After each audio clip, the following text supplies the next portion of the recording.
I ended the last part talking about the Dawes Act, and I wanted to make sure that people understand that this was not necessarily a cynical act by the U.S. government.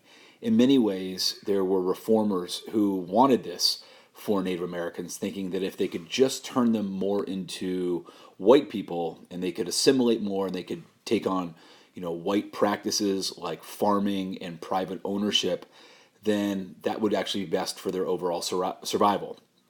People have later looked at it and said, wow, after you took away the reservations, gave each head of family 160 acres, the federal government did end up with a ton more land that they ultimately were able to sell. But again, the overall impact may not have matched the intent. Now, talking about sort of the end of something, the end of the frontier was reported in the 1890 National Census, which really came just 3 years after the Dawes Act, even though they're not related. And what the census was saying was basically all the land has been filled up. Well, that wasn't true at all, but it really prompted this idea of the frontier thesis.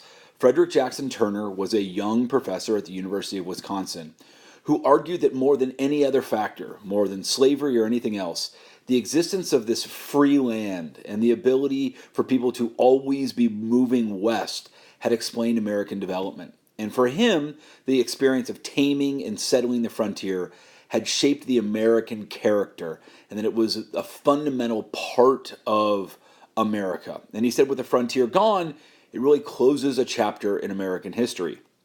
Now, when you look back, you're like, Turner's thesis, was it correct? Well, basically, it only really focused on Christian white men, okay?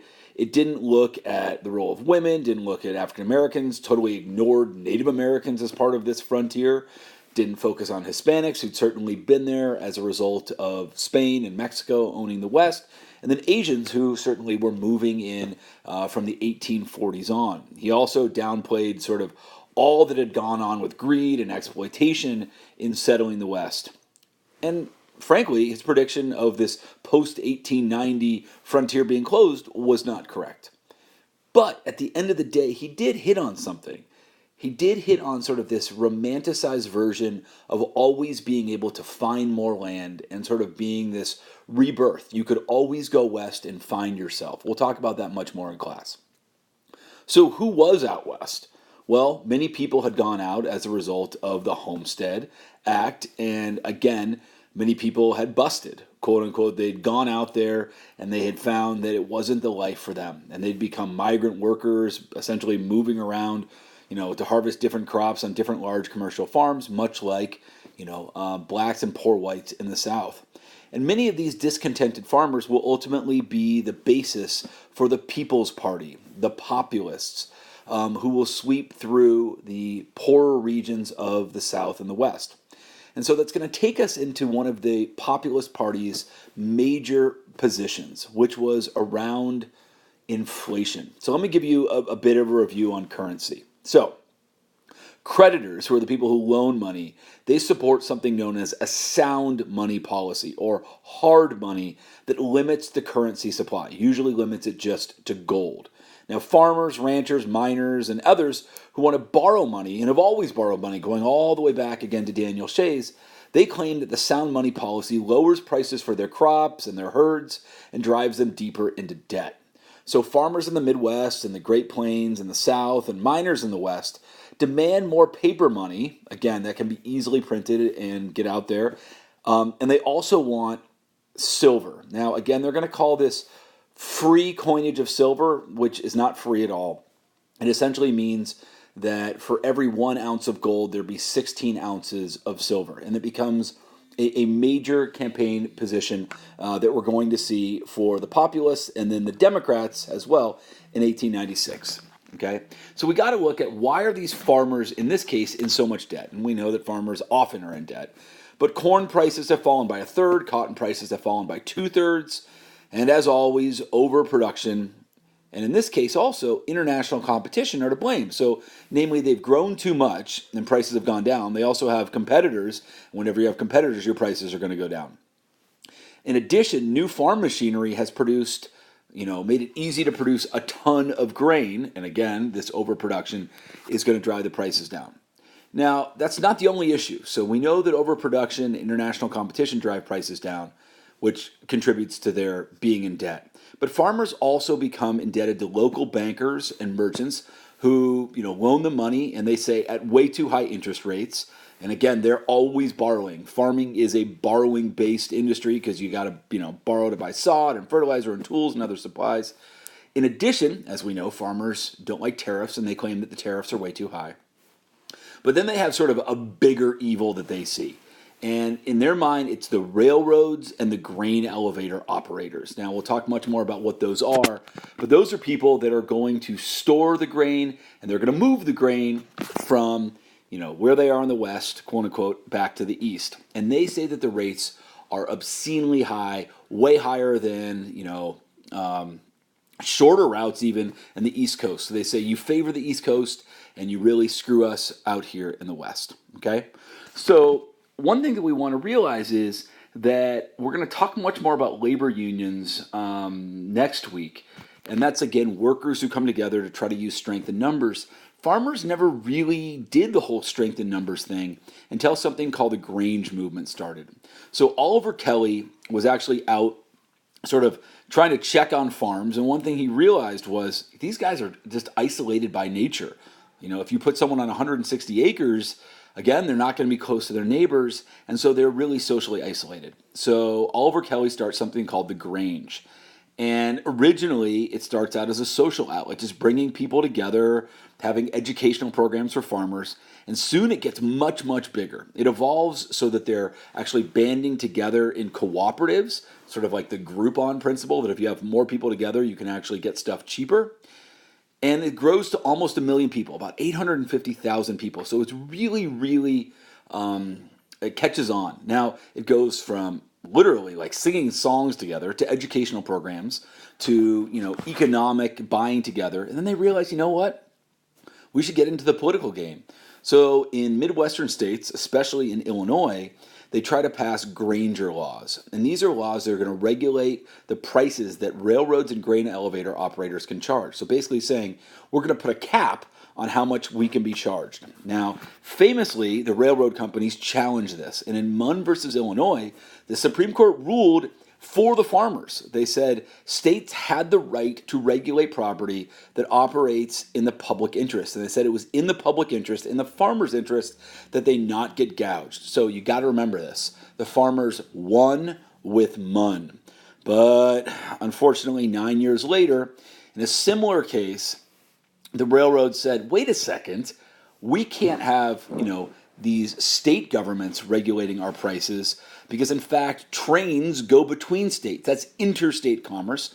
And so the Supreme Court looked at it and said, you're right, really, Congress is the only one that can regulate interstate commerce. So as a result, farmers lost with Wabash. So they won with Munn, they lost with Wabash, and so they had 9 glorious years where it seemed like the government was helping them out, and then they're back to being screwed by the big guy, the railroads in this case. So in 1892, these farmers get together. The Grange had sort of become much more political. There's actually something called the Farmers Alliance, and there's a Northern and Southern Farmers Alliance, and they get together in Omaha, Nebraska in 1892, and they form the People's Party. And their platform is interesting. They call for silver. Again, they want inflation in the currency. They want a progressive income tax, which means that the rich would pay more than the poor. They want federal ownership of the railroad. It sounds a little socialist, but they certainly feel that if the government is owning it, then these private corporations can't screw them over. They want an 8-hour workday. Certainly something we're going to talk about with the labor unions. And they want new laws restricting immigration. In some ways, that was their sort of olive branch to the people in the cities, to the workers, saying, we want you to support our party. We're going to, go with a program that you like, because remember, if immigrants come in, they, take jobs for cheap. Now, what you have in 1893 is a depression. So again, 18, 19, 37, 57, 73, and 93. And in 93, this panic is, of course, caused by overspeculation, in this case in the railroads, causes massive unemployment.